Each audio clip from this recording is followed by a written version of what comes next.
Yasas Kalimera! So, in today's video, kasi may nagtanong sa akin, ano ba ang requirements para mag-cross ng border pero through land? Yung mga nasa bus, yung merong sasakyan, or kahit anong land transportation vehicles. In my previous video naman, naipakita ko na sa inyo kung ano ang proseso mag-cross ng border from Greece to Italy and back by ferry, which I highly recommend.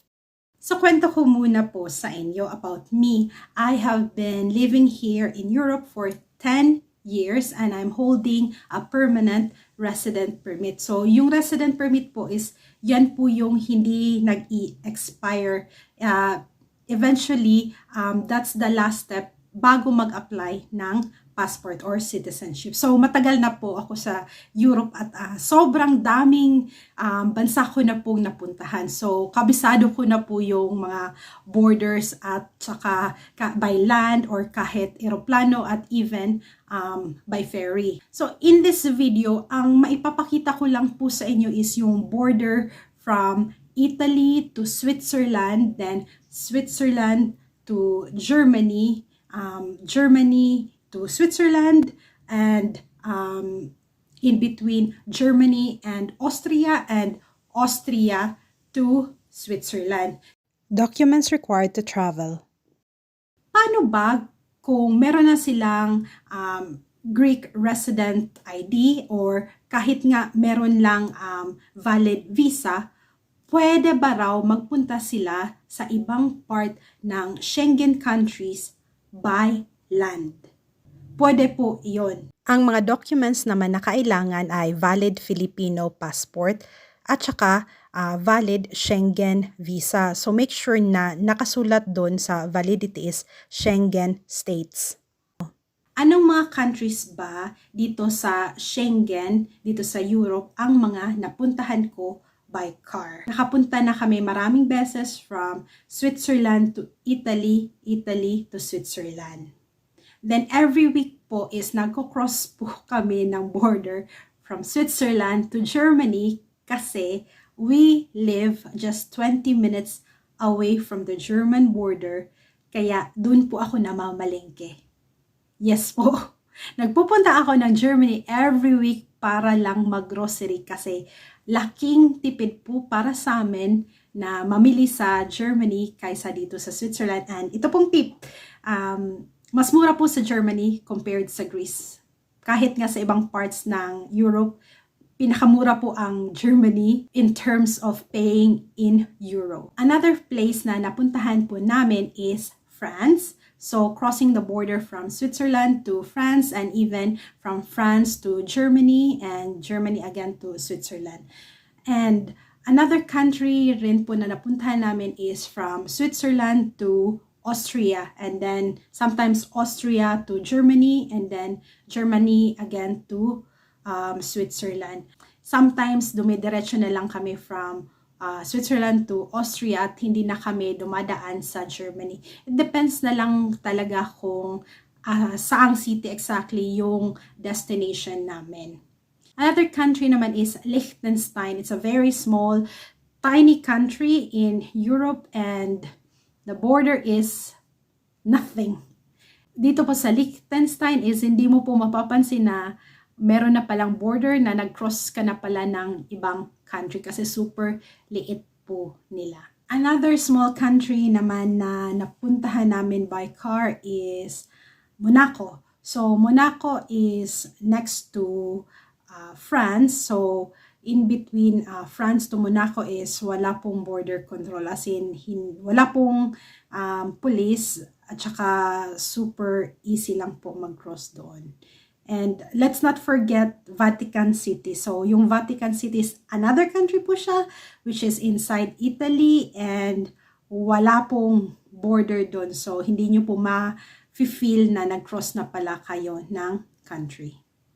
Then, another country naman na napuntahan namin is Luxembourg. So, yung Luxembourg po is nasa tabi po siya ng France. So, nung nagpunta po kami sa Luxembourg is dumaan po muna kami sa France. May pulis ba sa border? So what to expect po ba pagkadadaan kayo sa border crossing? Wala. As in, very rarely na merong nagbabantay doon na immigration or police. My experience, nakakakita ako normally ng immigration or police border control doon lang po sa malalaking border crossing. Let's say Milan. Milan is a very big city, so yung border crossing from Milan to Switzerland is meron always na police. Especially during peak hours, nandun nakatayo yung police. Then, also Constance in Germany. So, Constance to Germany between Switzerland via Constance border, meron always nagbabantay. And then, another is yung Schaffhausen. So, Schaffhausen to Germany is always, no, not always. Kasi one time nakadaan kami, walang nagbabantay. Then, yung sa Basel naman to enter the French side is never akong nakakita na merong nagbabantay. Pero, again, pag peak hours, usually merong nagbabantay. Then, from Luxembourg and France is meron rin nagbabantay. Hihinto ba ako sa border? Dating niyo po sa border control, ang speed limit lang po is 20. So, mabagal yung takbo. So, what to expect when you're crossing the border control? Ano ba talagang gagawin ng police officer? So, merong officer, nakatayo lang po sila sa gilid at saka titingnan po nila kung sino po yung nakasakay sa sasakyan. You don't need to stop, not unless parahin ka nila. So, hihinto lang po kayo pag nag-signal sila na huminto ka. So, if you don't look suspicious and you don't act suspicious, dire-diretso lang po yung takbo ng sasakyan. Border control inspection. Meron bang instances na pinahinto kami ng border control? Yes po. Nangyari na po yan sa amin. The very first time is, gamit po naming sasakyan is naka-Greek plate number. Greece po yung una naming sasakyan. So, for 1 year, ginagamit po namin is naka-Greek plate and 2 beses po kaming na-stop sa border in between Germany and Switzerland kasi nga medyo nakakaduda siguro kasi suspicious bakit nandun kami using a Greek plate number. So, nagtanong lang naman po yung police officer kung anong ginagawa namin. Sabi lang naman namin na ito, meron kaming residence permit at saka yun lang po, sobrang bilis, hindi po nakakatakot at saka pinaalis lang po kami ng border control. Another instance po na na-stop kami is during namamalengke kami, mga 3 beses na po kaming na-stop using a Switzerland plate number car ha. Yung bago na naming sasakyan, Swiss plates na yon at saka nahinto pa rin po kami kasi siguro tingin ng officer is, bakit parang ang dami-daming pinamili. So, pinahinto kami, tapos tinanong ng police officer kung anong ginagawa namin sa Germany. Sinagot lang namin na namamalengke kami, tapos tinanong niya, gaano kadami ba raw yung pinamalengke namin, tapos sabi lang namin is less than the limit naman, less than 200 euros. Sinabi ng officer, patingin ng resibo, tapos tiningnan niya yung resibo, tapos pinaalis lang rin kami. Another instance naman is nung pinahinto kami, same circumstances, na mamalengke kami sa Germany. Tapos, yung sabi lang naman ng police officer is, pakibukas yung likod ng sasakyan kasi titingnan niya kung gaano kadami yung pinamalengke namin. Tapos, tiningnan niya lang, tapos nakita niya na hindi naman over sa limit, so pinaalis lang rin kami. So, in all instances is very quick lang po yung inspection kasi marami naman silang tinitingnan is. Super easy lang po, huwag po kayong kabahan pagka pinahinto kayo ng police officer. Basta make sure that you have the valid visa, valid residence ID, at kung nakasasakyan man kayo is dapat meron kayong valid license. Traveling by bus.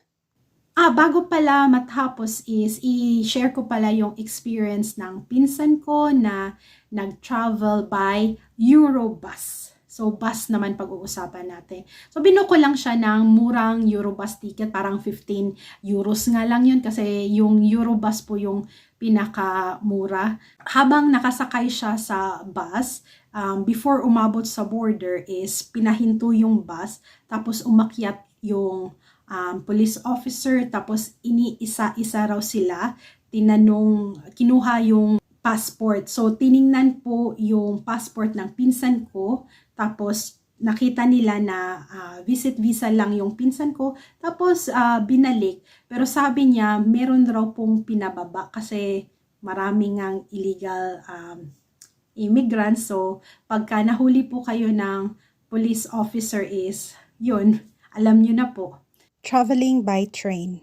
Another instance naman is nung nakasakay ako ng train from Switzerland papuntang Germany. One time is may umakyat po na police officer at saka chinek po kami lahat. So one time ko lang naman na experience na umakyat yung border control dun sa loob ng train. Kinuha po yung ID namin, tiningnan kung valid at saka umalis po yung officer. So in a period of 2 years na nakasakay ako ng train, kasi bago po ako nagkaroon ng driving license is nagte-train lang po ako. So Greece to Italy. I wouldn't advise you, for example, to go to Italy from Greece by car kasi sa ibabaw po ng Greece ay hindi po yun Italy. Yung ibabaw po is Albania. Bakit hindi ba namin ever na-try na mag-travel by car through the Eastern European countries sa ibabaw ng Greece? So first and foremost is ang pangit ng daan.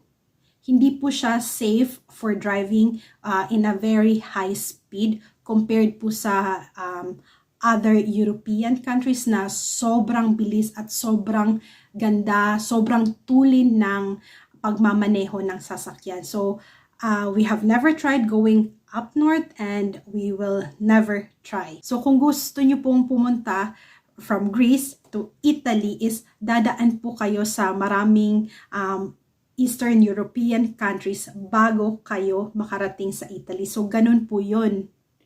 Whereas, kung pupunta kayo ng Italy from Greece by ferry, ang ferry movement is ganito lang po.